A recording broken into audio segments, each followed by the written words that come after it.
Hi everyone, welcome to my channel. இன்னைக்கு நாங்க வீடியோல மில்க் பவுடர் பர்ஃபி செய்ய போறோம். 4 பொருட்களும் 15 நிமிஷமும் இருந்தா போதும். ஈஸியாவே இந்த ஸ்வீட் ரெசிபியை செஞ்சிடலாம். எப்படி செய்யறேன்னு சொல்லி பார்க்கிறதுக்கு வாங்க வீடியோக்குள்ள போவோம். நான் இன்னைக்கு 125 gram milk powder, 60 gram butter, 75 gram அளவுக்கு பவுடர் பண்ணின சீனி எடுத்திருக்கிறேன். சீனியை பவுடர் பண்ணினதுக்கு அப்புறம் மெஷர் பண்ணிக்கோங்க. இதோடவே 1/4 கப் அளவுக்கு மில்க் எடுத்திருக்கிறேன். நான் 2 டீஸ்பூன் மில்க் பவுடரை 1/4 கப் இளஞ்சூடான தண்ணியில் நல்லாவே மிக்ஸ் பண்ணிட்டு எடுத்திருக்கிறேன். உங்கள்கிட்ட ஃப்ரெஷ் மில்க் இருந்தால் கூட 1/4 கப் அளவுக்கு எடுத்துக்கோங்க. அடுப்பில் ஒரு பேனை வச்சுட்டு நாங்கள் எடுத்து வச்சிருக்கிற 60 கிராம் பட்டரையும் சேர்த்துக்கோங்க. பட்டர் நல்லாவே மெல்ட் ஆகினதுக்கு பிறகு 1/4 கப் பாலையும் அதோடு சேர்த்து நல்லாவே மிக்ஸ் பண்ணிக்கோங்க.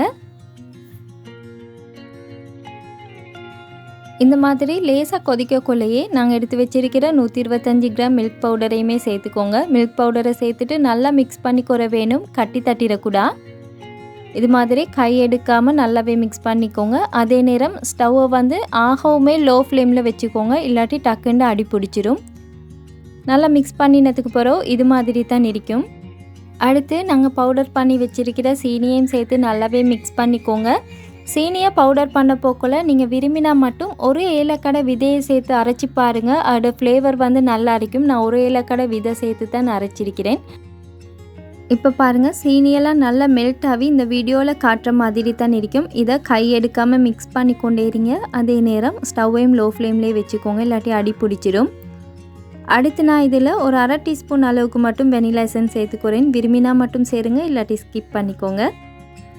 கை எடுக்காமல் நல்லாவே மிக்ஸ் பண்ணி கொண்டிருங்க. பேனில் ஒன்றுமே ஒட்டாமல் எல்லாமே ஒன்றா சேர்ந்து வர வேணும்.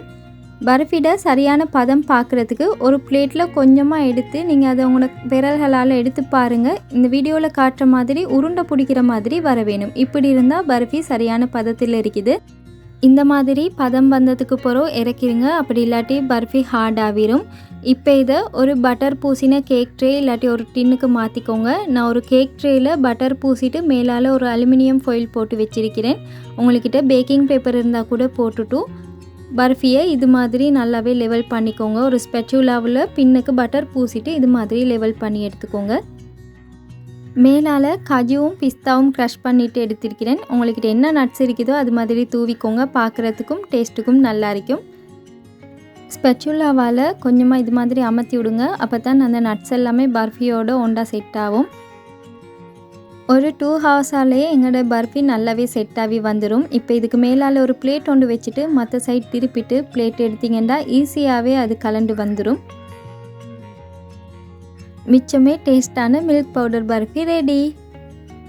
நான் எல்லா பீசஸும் ஒரே மாதிரி அளவில் இருக்கிறதுக்காக வேண்டி ஓரங்களை கட் பண்ணிட்டு எடுத்திருக்கிறேன். நீங்கள் ஓரங்களோடய வெட்டி எடுத்துக்கோங்க.